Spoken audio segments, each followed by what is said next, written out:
Current affairs ముఖ్యమైన ప్రశ్నలు ఇప్పుడు వివరంగా తెలుసుకుందాం. ఇటీవల Indian council of agriculture research ICAR కి కొత్త డైరెక్టర్ జనరల్ ఎవరు నియమితులయ్యారు? మంగీలాల్ చాట్. నెక్స్ట్ క్వశ్చన్, 23వ లా కమిషన్ చైర్మన్ గా ఎవరు నియమితులయ్యారు? Justice Dinesh Maheshwari. Law commission భారతదేశంలో బ్రిటిష్ ప్రభుత్వం 1833 చార్టర్ చట్టం ద్వారా 1834లో లార్డ్ మెకాలే అధ్యక్షతన ఏర్పాటు అయింది. అయితే స్వతంత్రం తర్వాత 1950వ సంవత్సరంలో MC సిథల్వర్డ్ చైర్మన్ గా మొదటి లా కమిషన్ చైర్మన్ గా వ్యవహరించారు. అయితే స్వతంత్రానికి పూర్వం 1834లో లా కమిషన్ చైర్మన్ ఎవరు అన్నప్పుడు లార్డ్ మెకాలే. స్వతంత్రం తర్వాత 1950లో ఏర్పాటైన లా కమిషన్ మొదటి చైర్మన్ ఎవరు అన్నప్పుడు MC సిథల్వర్డ్. 2025 March month SEC player of the month award గెలుచుకున్న మహిళా క్రికెటర్ ఎవరు? Georgia whole. March 2025 ICC player of the month award గెలుచుకున్న పురుష క్రికెటర్ ఎవరు? శ్రేయస్ అయ్యర్. ఇతను భారతదేశానికి చెందిన క్రికెటర్. నెక్స్ట్ క్వశ్చన్, ఏ జట్టు హాకీ ఇండియా సీనియర్ పురుషుల జాతీయ ఛాంపియన్షిప్ టైటిల్ను గెలుచుకుంది? పంజాబ్.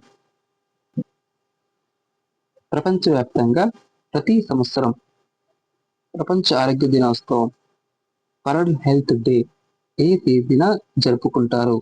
ఏప్రిల్ 7. అయితే ప్రతి దినోత్సవం రోజున ప్రతి సంవత్సరం ఒక థీమ్ను ప్రకటిస్తారు. అయితే 2025 world health day theme healthy beginnings and hopeful futures. మనకి ఎగ్జామ్స్ లో 2025 వరల్డ్ హెల్త్ డే థీమ్ ఏంటి అని అడగడానికి అవకాశం ఉంటుంది.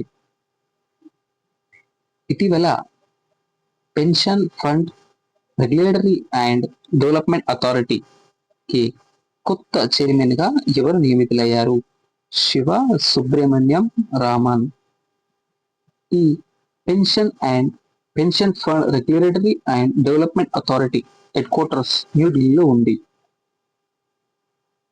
RBI కొత్త డిప్యూటీ గవర్నర్ గా ఎవరు నియమితులయ్యారు? పూనం గుప్తా. ఇటీవల ఏ క్రీడకు సంబంధించిన క్రీడాకారిణి వందన కటారియా అంతర్జాతీయ క్రీడల నుండి రిటైర్మెంట్ ప్రకటించింది? హాకీ. నెక్స్ట్ క్వశ్చన్, ఏ దేశానికి చెందిన గణిత శాస్త్రజ్ఞుడు మసాకి కాసివరా 2025లో ఆబెల్ బహుమతిని అందుకున్నారు? జపాన్ దేశస్థుడు. అయితే 2024లో ఆబెల్ బహుమతిని గెలుచుకున్నది మైఖేల్ థలగ్రాన్. ఇతను ఫ్రెంచ్ దేశానికి చెందిన వ్యక్తి. ఆబెల్ బహుమతిని 2002లో నార్వే ప్రభుత్వం స్థాపించింది. ఈ ఆబెల్ బహుమతిని గణిత శాస్త్రజ్ఞులకు ఇస్తారు.